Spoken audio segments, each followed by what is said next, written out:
Iran और Israel का जो युद्ध है अब बहुत ही खतरनाक स्तर पे पहुंच चुका है। दोनों देश एक दूसरे को मिटाने के लिए किसी भी स्तर पर जाने के लिए तैयार है। अब इन देख लीजिए नेतन्याहू को, नेतन्याहू मतलब खामनेई, ईरान के जो राष्ट्रपति, इनको मारने के लिए किसी भी स्तर पर जाने के लिए तैयार है। मतलब दोनों देश एक दूसरे को बर्बाद करने पर तुले हुए हैं। इसके लिए अलग अलग प्रकार के बमों का प्रयोग कर रहे हैं, मतलब एकदम जान ले लेना है। इसके लिए मतलब आम मानव की जिंदगी पर बहुत असर पड़ रहा है।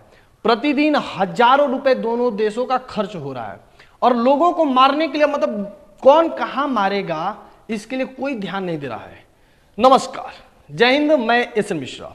आज हम आपको अपनी इस वीडियो में बताएंगे कि ईरान ने इजराइल पे एक ऐसा बम का प्रयोग किया है जो दुनिया भर के सभी देश उस बम पर बैन लगा चुके हैं, जो आम आदमी के लिए बहुत ही खतरनाक होता है। लेकिन ईरान ने इस बम का प्रयोग करने से पहले एक बार भी शर्म महसूस नहीं किया।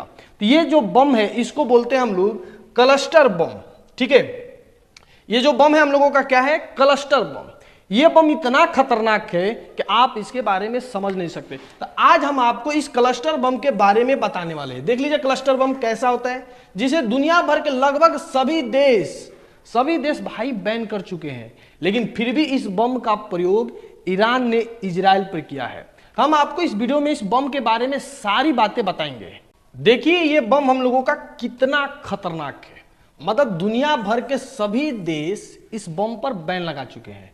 मतलब दुनिया भर के जितने भी देश थे, 2008 में समझौता हुआ था कि वो लोग इस बम का किसी भी परिस्थिति में प्रयोग नहीं करेंगे, लेकिन अमेरिका और चीन जैसे देश इस समझौता में नहीं थे। लेकिन ईरान भी इस समझौता में था और इजराइल भी था कि इस बम का प्रयोग नहीं किया जाएगा। तो ये है हम लोगों का क्लस्टर बम। आखिर ये क्लस्टर बम इतना खतरनाक क्यों होता है, हम आपको सारी बातें बताएंगे। तो देखिए हम लोगों का क्लस्टर बम कैसे तबाही मचाता है।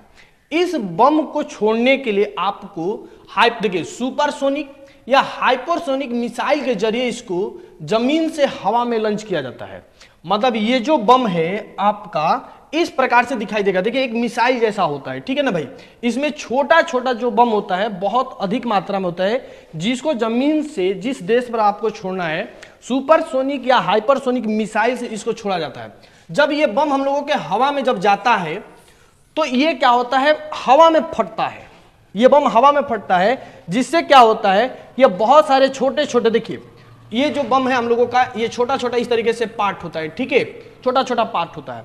जब ये हवा में जब इसको छोड़ा जाता है तो हवा में ये फट जाता है। फटने के बाद ये जो छोटे छोटे बम है हवा से चारों तरफ छिटा जाते हैं, समझ रहे हैं, और ये बहुत दूर तक फैल जाते हैं, समझ रहे हैं। देखिए मतलब इस तरीके से इतना बड़ा बड़ा गेंद जैसा होता है, ये इस मिसाइल से इसको हवा में छोड़ा जाता है, वहां से ये क्या होता है, फैल जाता है। तो जब ये फैल जाता है तो बहुत जगहों पे मतलब बहुत दूर तक ऐसे गोल गोल फैल जाता है। जब ये फैल जाता है, देख रहे हैं जी, इसमें मतलब सैकड़ों इस तरीके से गोल गोल होता है, ठीक है। इस तरीके से छोटा छोटा बम होता है, सैकड़ों होता है, मतलब सैकड़ों नहीं कहीं हजारों होता है, ठीक है। और ये क्या होता है, जब जमीन पर गिरता है तो बहुत दूर तक फैल जाता है, बहुत बड़े क्षेत्र में फैल जाता है। देखिए आमतौर पर जो हम लोगों का मिसाइल होता है जब वो गिरता है तो उसमें विस्फोट होता है, तो मतलब वो एक बार में ही विस्फोट होता है और जितने जगह पे होना होगा वो हो जाएगा। लेकिन ये क्या होता है, देखिए हवा में विस्फोट नहीं होता है। हवा में ये जो हम लोगों का ये जो मिसाइल है वो फटता है तो इस तरीके से गोले जैसा जो होता है बहुत दूरियों पर फैल जाता है। और वो उसके बाद क्या होता है कि ये एक एक कर फूटता है, समझ रहे ना। मतलब ये जब फूटेगा तो उसके बाद समझ रहे, देखिए इस तरीके से हम लोगों का होता है, बहुत सारा होता है। अब इसमें क्या होगा कि कोई फूटेगा और कोई नहीं फूटेगा। मतलब इसको ऐसा बनाया जाता है तो पहले कि ये तब गोल गोल होता है, डगर डगर के चारों तरफ फैल जाएगा। फैलने के बाद सोच रहा कोई फूटेगा और कोनो नहीं फूटेगा। मतलब ऐसा भी होता है कि जो एक एक साल के बाद तक फूटता है। सोचिए कितनी आश्चर्य की बात है। मतलब एक तरीके से समझिए कि ये टारगेट किया जाता है लोगों को मारने के लिए। अब मतलब अब ये फैल के चला गया, कोई इधर जाके लुका गया, कोई उधर जाके लुका गया। अब छोटे बच्चे समझेंगे कि गेंद जैसे उठाया तो से विस्फोट हो जाएगा। मतलब ये छोड़ देने के बाद एक साल के बाद भी फट सकता है। आमतौर पे क्या होता है कि जब कोई बम गिरता है तो उसी समय फट जाता है, यानी कि वह कितना नुकसान करेगा उसी समय पता चल जाता है। लेकिन ये गिरने के साथ नहीं फटता, मतलब 1000 है, 50 को फटा बाकी नहीं फटा।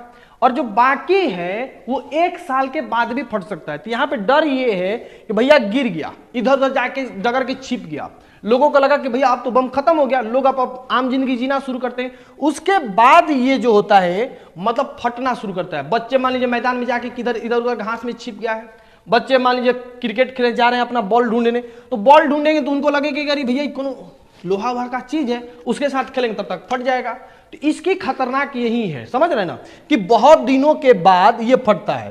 तो इस बार ईरान ने इसका प्रयोग किया है, जबकि देखिए दुनिया के 120 देशों ने इस बम के लिए सिग्नेचर किया है, कस्में खाई है कि इस प्रकार का बम हम लोग नहीं फोड़ेंगे, क्योंकि देखिए ये मानवता के लिए हानि है।